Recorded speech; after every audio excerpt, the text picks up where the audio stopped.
All right, so I finished the next volume, bind up whatever, of Berserk. I think it's volume 21, the end of the conviction arc. And I say this at the end of the video too, that I love every section of Berserk, but I love them differently, and I don't know if I'll be able to rank this when it's over. Because I really do just love them all for different reasons. The opening, I like the mystery of there's a lot of action, but there's also moments where you're like, okay, what's going on? It's maybe that would be in the lower end, maybe, but I like it. Then obviously the Golden Age is absolutely phenomenal, no complaints there. Then you have the next section being like this dark fairy tale, like you can't even compare it to the past sagas just because it's so different. And then you have this one where I absolutely adore the characters, but I adore them for different reasons than I adored them in the Golden Age. Oh God almighty, this will be hard to rank when I finally get around to that. The focus on religion here in this arc, between what mozgus, whatever his name is, and the basically Spanish Inquisition going on, the torture that is happening in the name of religion, the twisting of faith to be this violent act, not that it isn't done like that in reality as well, but also what people believe in, whether that is farnese or guts or any of the individual characters. Like, what do you put your faith in? Do you put your faith in yourself? Do you put your faith in religion? So long as you keep moving forward, keep fighting, I go with it doesn't matter what you believe in, whatever gives you motivation to keep moving. But if you were to fall down, you need to be able to pick yourself up. And sometimes issues in this chapter arise where someone falls down and they just pray to God for someone else to take over, for someone else to save them. Like, no, this is hard. You have to be the one to keep going. And I like that focus. I like that Guts is finally, he's in a situation that is so similar to the eclipse again, and you're just waiting for it all to go terribly wrong again. But it works out differently this time. He has his friends. He has those he's fighting with, and they make it through this together. And I love that. It's, like I said, so similar to the eclipse, but something different happens. The ending of this shook me. Do I just say it now? I guess spoilers. Hey, Griffith back into reality? Past Jessica thought it was Guts and Casca's child. I haven't ruled that out completely, but I am going with Griffith concocted this situation to bring himself into the mortal plane. And oh my God, what's he going to do? Does he have his full powers? Why is he with Zod? I am confused. I am excited to continue. But of course, I'm more excited that Guts and Casca are back together, and I need her to just regain her memories, regain her personality, go through the process of healing from the trauma that has been inflicted on her. I want, because there's a moment where she's reaching out and she's in shock towards Griffith's sudden reappearance. I talk about it when that happens. And I need that to be like a trigger for her to have to face the person she basically worshipped. Because the way people worship gods is basically how she was worshiping Griffith. He could do no wrong. He was perfect in her eyes. Her goal was to do as he said, to protect him, to fight with him, to be his sword. And then for her to accept that the person she put that much faith in was the one who hurt her for the sake of hurting someone else. Like, he did that to her to hurt Guts, to reconcile the duality of that. I need her to come to focus on those things, to process it, to be herself again, to find her own internal strength. I need her and Guts to grow together, and they're finally together, so I'm so excited. I talked about it last time, but Nina, I don't think I gushed about her enough in these coming chapters. So, like, I adore her. Possibly one of my favorite characters in Berserk. I wish she stayed with Luca, but maybe there's a higher chance of us getting her back in later arcs and chapters, now that she's gone with boyfriend whose name I did not learn. Don't even know what letter his name starts with, not even a little bit. But I want her to grow. I want her to find her own strength. I love how she calls herself a coward. She's been referred to as like, she's scared of everything. And that fear turns into resentment, can turn into hatred, and she doesn't want it to. She wants to be strong on her own. She wants to be like Luca, who is the personification of like an angel on earth, could do no wrong, only cares about others, protecting others. But Nina's like, I want to survive. If I have to put my life ahead of everyone else's, so be it. I want to live. And I want to see how she grows. I please, no, so I don't know if I want to know. Do I want to know if she's in the rest of it? Do I want to be spoiled for if I will see her again? I do, but no, don't tell me. I'll be surprised and happy and squeal when, if and when she comes back. I want her back, please. The kid, was Isidro, something like that? I adore this kid. I don't like kids in fiction, really, at all. I love this kid. He is hilarious. Him and Puck, I love them together. Comedy duo, light of Berserk. I love that he's throwing rocks. I love that that is a consistent element of his character. I love his over-the-top personality. I am so excited, because he's got to be chasing after Guts to collect on a debt. He's going to become a brave warrior. He's got to come back. So I need him to come back. I was not expecting to like him at all. He was so funny. I spent half of this time reading Berserk just looking at his facial expressions, seeing his actions, like, I love this kid. In real life, he would probably annoy me, but in this book, I love him. So that's all I got. So cut to past Jessica reading this for the first time and having a wonderful time while trauma is being inflicted on everybody. All right, I think we got zombies now, and that's a delight. So mozgus was fighting Guts and all them, but they're praising Guts. Like, this man's a monster. Like, he's fighting these angel-looking things, and he's winning. Can he ever be human? And the little kid and Puck are like cheering him on. But little kid, I really got to learn his name. My God, he jumps on Mozgus's back and smashes him in the head with a rock while Puck is like using a little flower to hit him repeatedly, and it's hilarious and I love it. It obviously does nothing. I'm convinced he's just going to toss them off, but for like a good couple panels, they're just riding on his back before eventually ending up on a roof somewhere, and I just love that little moment. It was so good. What else has happened? The egg creature has, I guess, unleashed a plague. There was the moment where I thought the, God's hand was being, like, summoned, and that freaked me out, along with seeing, like, the flames making the mark, the cursed mark. But, Guts realizes the pain in his neck hasn't started, so this is all, like, an illusion, a fake, it's a shadow from the real one. And bad things are about to happen. Mozgus still has Casca and is bringing her to the crowd of people who are being like tortured and eaten by the zombie monsters. And he's telling them, burn the witch. And Luca is back on the surface and she's still calling the Skull Knight guy death, which is great. And he tells her, if you value your life, stay away from the tower. And she's like, appreciate the warning, but there are people there. I can't walk away. So she runs back to the tower saying, thank you for your help. And he's like, this idiot, foolish girl didn't even think to ask for my power for help. And she immediately runs back into danger. There's something special about her. She's just full-on saint. Normally I would hate that. Normally I would hate characters that are so good that is all there, but somehow with her it just works. I feel that she is just a ray of light, of pure goodness, kindness, optimism, self-sacrificing, hopefulness, caring, kind, motherly instincts, wanting to nurture and protect in this absolutely brutal world.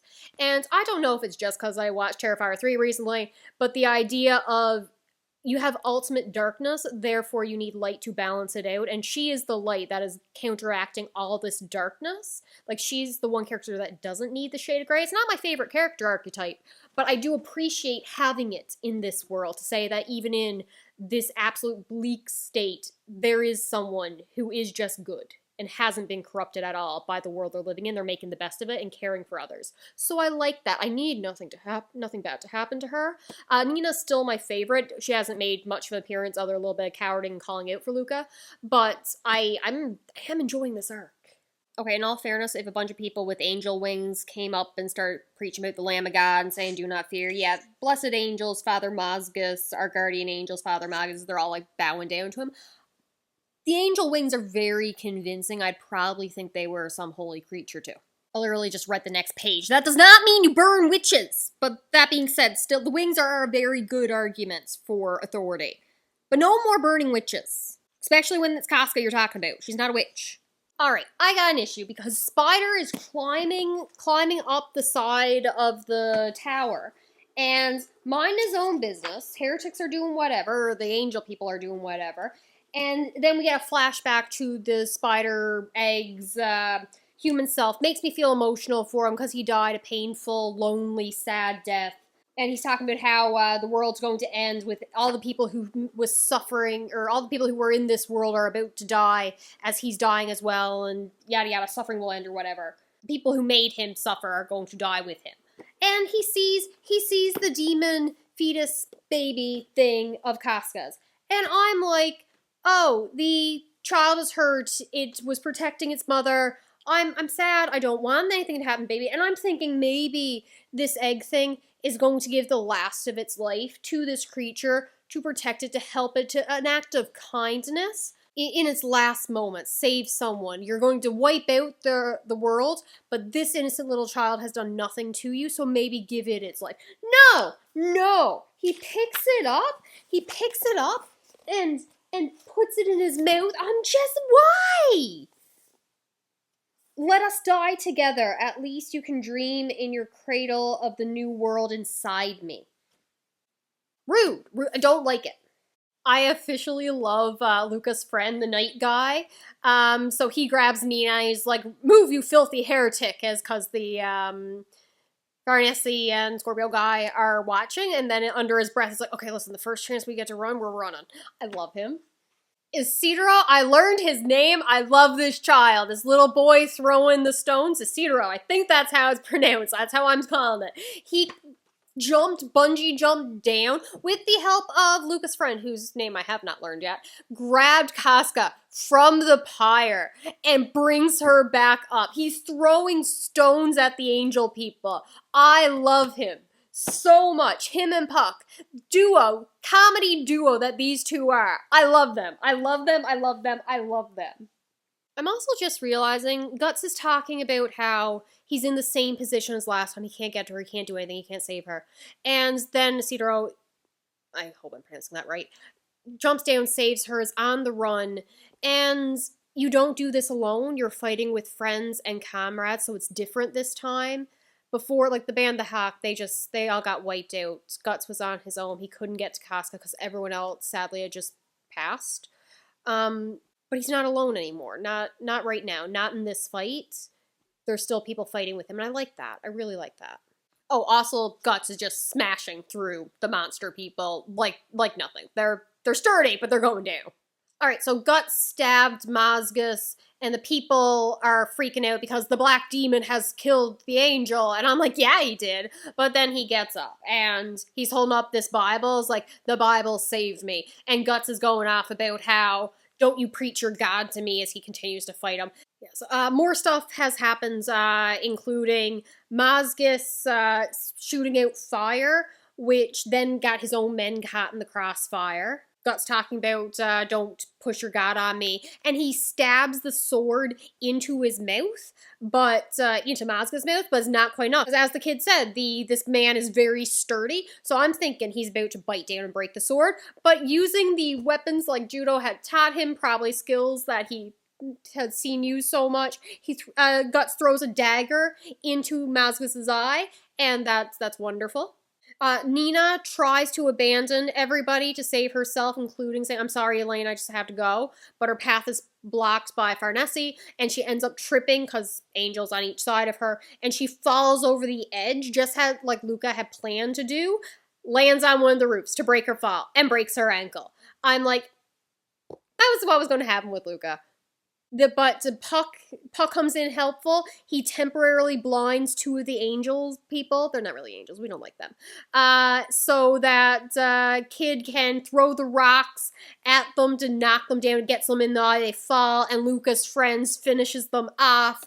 And they're working together. They're helping. Guts isn't fighting alone. But it did make me realize, while they're working together, taking down mozgus and his crew, farnese and the fencer guy are hanging back, just watching. They're not trying to stop them or interfere, arrest them, or help mozgus in any way, so interesting. Is Farnese realizing that they're demons? Because I want to say Scorpio, but that was not his name. Fencer Buddy is only there to protect her, so he wouldn't probably get involved otherwise. So unless she commands him to take down the heretics, he's just going to chill watching. I like this. I don't know where she's going to end up, whose her loyalty really is. Because at first she was like, oh, all these monsters are coming. It's because he's here, the Black Swordsman. He's the one who's brought them here kind of thing.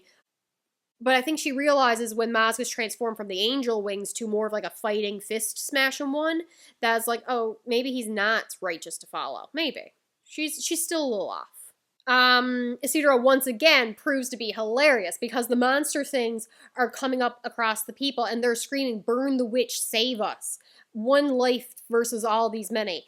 And Isidro is just like, you got any proof of that? No proof that doing that would cause anything. I'm not listening to you. I work for Guts here. And Puck's just like, well, actually, the curse mark might be triggering all this demonic stuff, so if you remove the curse mark, maybe it would get rid of everything. Puck needs to, like, not mention that because we're protecting Casca here. Guts then continues to fight, saying prayer doesn't help you, notices a weak point on mozgus, and is actually able to, or mozgus? Mozgus. Doesn't matter. Notices a weak point, gets him out, burns in flames, has killed the angel. The angel has fallen, so once again, everyone's begging them to kill Casca, and Guts just hugs her, and it's a delight. And it's like, all you can burn, which is not good, but we love Casca, and she's safe. The soldiers are down there fighting, saying, hey, we have to get inside the city walls, the gates. We got nowhere else to go. It's like, there are monsters inside, too. What else can we do? Run.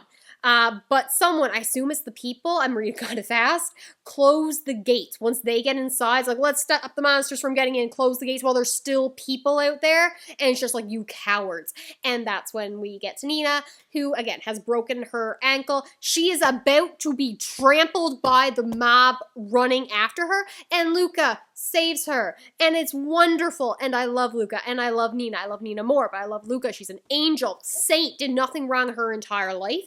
And she is an angel, okay? She is an angel. She will become an angel. And Luca hides Nina in a barrel. Bonks her on the head with a cover when Nina says, don't leave me alone, come with me. It's like, can't fit two of us in a barrel, so if you're going to be a coward, be a quiet coward. Show me how big of a coward you are, because you're going to live. Puts her in the barrel, and I love it. The spider guy egg is also very creepy. They will all be digested. The ones who drove me away, the ones who bound me, they will all dissolve. It will vanish. Everything of my world, including myself. Can you hear it, mishappen child? The roaring lullaby of death. Creepy. Not good for the developing child. However, it is looking more less fetusy, more baby-y. So is it healing? Is it getting life force from the egg spider thing? I'm not sure, but I'm going back to Nina, and I'm going to continue on, but it's late, so I might have to go to bed. So finish this off in the morning. All right, I love this. So they're on the rooftop. Big blobby monsters are coming in. We know they don't like fire. And Farnese is just, like, amazed by Guts, his willingness to keep fighting. He's like, how is his voice so reassuring to my ears? Because they're all talking about, like, running to the castle where they'll just be trapped in and probably be just killed. But he's like, no, we stay here, we fight. And if we stay till sunrise, the monster will either be disappeared or his power weakened enough, that'll be fine. We stay till dawn and we survive. We fight that long, we live. But then it's like, since that day, I felt like I'm wandering the night. But I had forgotten that this is a world upon which the sun does rise. So Guts has been fighting all this time. He's forgotten about the good in the world. He's been separated from his friends because he left because, you know, he kind of had to, but still. And he's looking at Casca, and Puck's just standing there with his little flower. How does that flower still have seeds on it? For that alone, I'm much better off than I was then. We'll clear our way through. And they're just looking at the monsters. And I love that. I love the scene. I love it so much. I don't know what's happening now, because we've survived the night. Sun has risen, glorious, monsters defeated, everyone's good. Everyone else has died. Mass casualties. The monsters were the accumulation of all the suffering and despair of the people they had eaten. So this is a bad place. So clearly they were strong, but disappeared with the light. Jerome, whose name I have now learned, I love him, he's wonderful, has been reunited with Luca. Luca has been reunited with Nina. Luca was hiding in a well. Nina got out of the barrel. She had been fighting for her life, wants to survive the warmth of the blood on her hands because she's still very sick, coughing up blood. And then hugging Luca, saying, warmth, it's worth this to be alive. But then the Kushan, I think, assassins showed up and they start attacking. What are they doing here? What are they looking for? So we're fighting them. Cool. It's not like we haven't been fighting all night, possibly like a week. Sure. Let's fight them. So Guts and, I keep calling him Scorpio. I feel like that's not his name. Starts with an S. The fencer guy. I like him. Serpico. Not that far off, but not good. Serpico. So him and Guts are fighting. Love that. Even the little kid, he ends up grabbing a rock and throwing it to save Jerome. Like, it's pretty good. It's going good. It's going good. But then Casca and Farnese and them are wrapped up with the rope, with whatever. Wrapped up. They're being held hostage. And what's his name? Azan, yeah. The vice commander for Farnese shows up, bashes the buddy who had the rope over the head, and they're free. So yay, we got another ally. He survived the night as well. Good, I didn't want him to die. And I'm like, cool. Then who shows up? Zod. This all happens in like 5 pages. So Zod is back there like monster, run and hide. I'm like, okay, it can't get any crazier than this. And then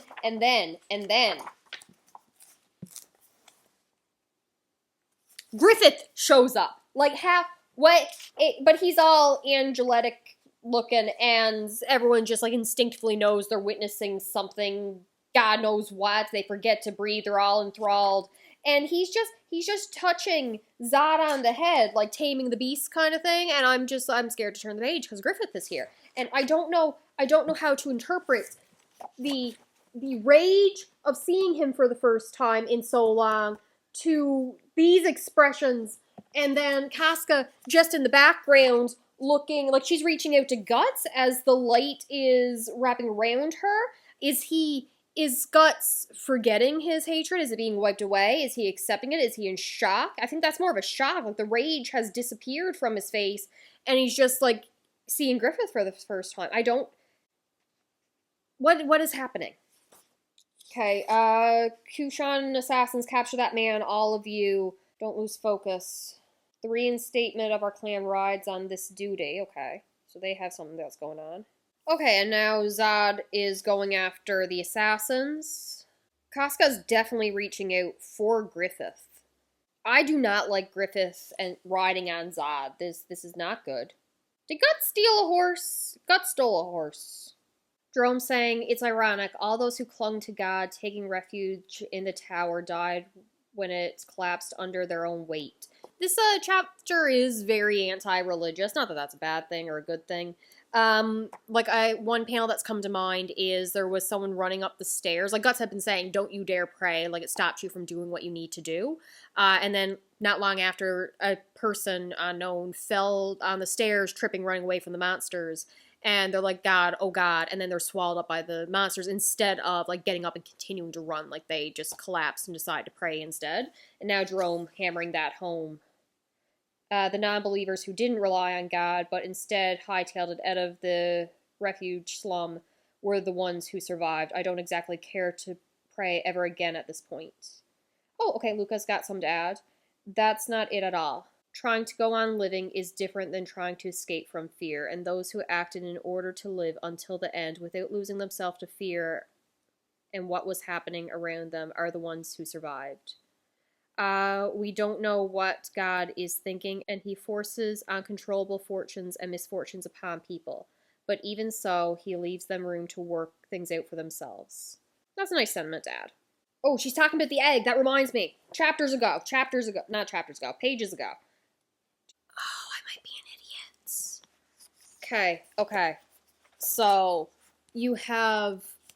Okay, I'm going to insert a picture. You have little fetusy baby-looking thing growing up, and then the hair growing there, too.